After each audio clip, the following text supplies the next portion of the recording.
4h30, il fait nuit noire, dernier briefing pour les agents de la réserve naturelle d'Amana et les 4 membres de l'association Quata.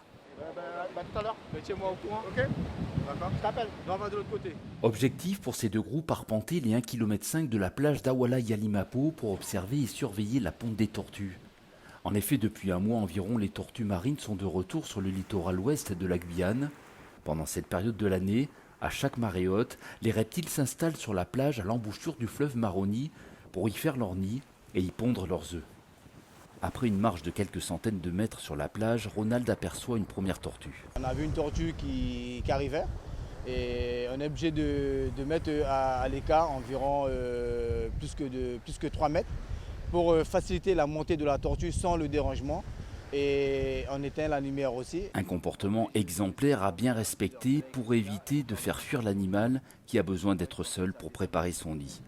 Après un bon quart d'heure, une fois la tortue installée, nous nous approchons discrètement, munis d'un éclairage spécial de couleur rouge pour éviter de perturber la ponte. Ces deux tortues viennent d'arriver en même temps et il n'y a pas de sable sur le dos. Ça veut dire qu'on a de la chance de voir ces deux tortues en face de pente. Au total, 9 tortues sont venues ce matin-là. Cette tortue verte n'a pas eu d'autre choix que de s'installer à la lisière entre la plage et la forêt. Depuis quelques années, le constat est sans appel, la plage est de plus en plus petite. Vu le nombre d'années que je suis là, c'est la plage qui disparaît.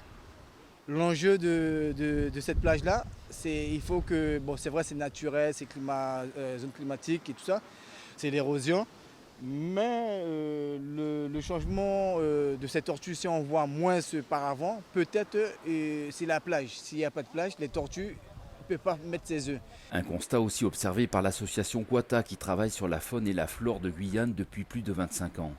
Malgré les difficultés, après une heure d'effort, la magie opère.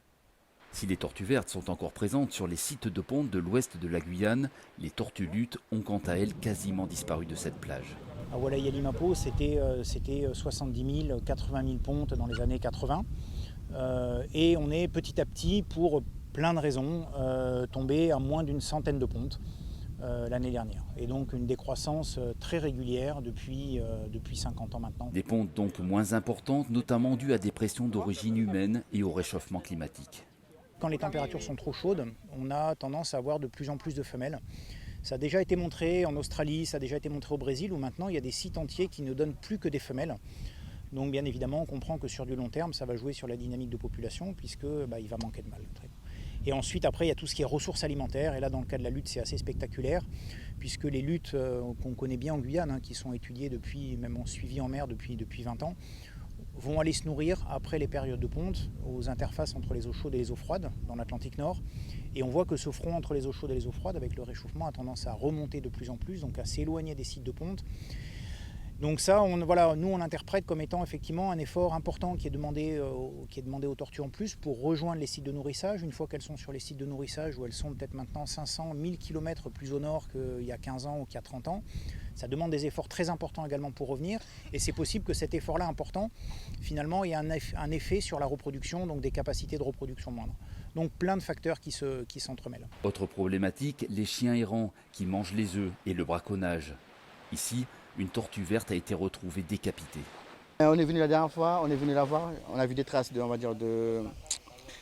sabre qui a été, on va dire qu'on a égorgé, je pense. Voilà. Pourquoi, vous pensez ? Parce qu'il faut savoir qu'ici, dans les eaux françaises, il y a des pêcheurs clandestins qui viennent pêcher au filet, en grand filet, et les poissons, les tortues, ça les empêche de venir ici. Des fois, ils peuvent se coincer, et puis des fois, les pêcheurs, ils n'ont pas de foi, ils n'ont pas de cœur pour vous dire, ils égorgent la tortue. Un peu plus loin, les agents du parc aperçoivent une bouée qui sert à fixer les filets de pêche. Elle se déplace bizarrement sur le fleuve. On suppose qu'il y a une tortue prise dans un des filets. Mais on regarde avant pour savoir. Ah oui, il y a une. Oui, il est monté. Il y a une tortue prise là dans un filet, mais là, l'avantage, le filet est parti très, très au large. C'est-à-dire qu'il faut qu'on trouve un moyen pour voir si on peut aller faire un sauvetage. Très rapidement, 2 hommes récupèrent la bouée. Malheureusement, le filet s'est décroché. Impossible de savoir si la tortue a pu s'en sortir vivante. Les tortues luttes et vertes sont des espèces protégées par plusieurs conventions internationales. La brigade de gendarmerie du secteur est bien sûr très mobilisée pendant ces périodes de ponte. Au marché noir, ces œufs se vendent assez cher. Et donc il y a des braconniers. Depuis le début de l'année, on a déjà interpellé 3 personnes. La réponse pénale, elle a été quand même assez importante puisqu'ils ont été, pour 2, ils ont été condamnés, dont un à 10 mois de prison ferme. Et le deuxième à 245 heures de travaux d'intérêt généraux assortis d'une peine de prison avec sursis simple de 6 mois. Au marché noir local, la vente d'un nid peut atteindre les 200 €. Pour éviter l'irréparable extinction de l'espèce, les peines pénales seront de plus en plus lourdes. Elles partent tout seules dans la mer.